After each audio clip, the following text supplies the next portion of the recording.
My name is Coach Ness, and I'm about to share one of my favorite recipes, but it's something that you would not expect.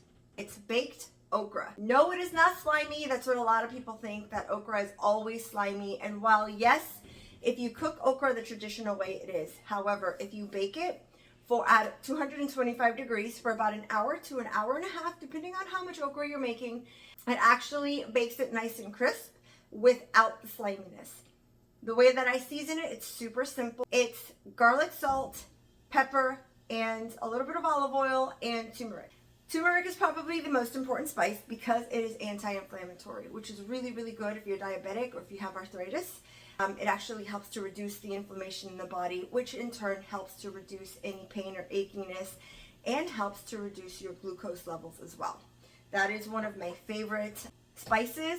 When I was diabetic, I used a lot of turmeric and cinnamon and curry because they are all anti-inflammatory and help to manage your glucose. I've already got to the okra pre-rinsed, so I'm going to go ahead and show you how I season it, and then we're just going to put that in the oven, 225 degrees for an hour, and then you'll get to see how delicious that okra is. And again, I'm going to stress that it is not slimy.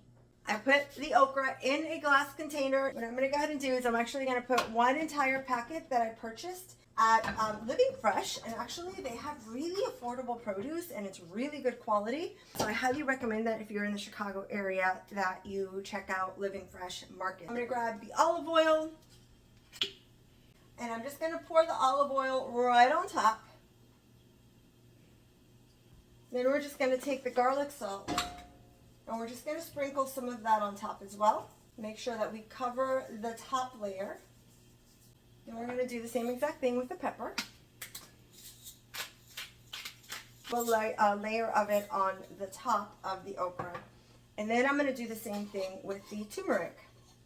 And I just cover the same spots that I just did with the garlic, salt, and the pepper. I go ahead and just cover the top of the okra with the turmeric. This has like little itty bitty little holes. It took a little bit more shaking, but it's not that I was putting a lot more in there. It's that I just needed to shake it a little more to get the actual quantity that I needed on there. To give you an example of what that looks like, everything is covered on the top. And then what I'm going to do is I'm going to grab a lid, and I'm going to actually shake it up really quickly so that everything gets coated. I literally just shake. That's it. You can tell that it's already at the bottom. The thing is that okra is nice and round, so literally it's just going to spin around and everything's going to coat nice and evenly.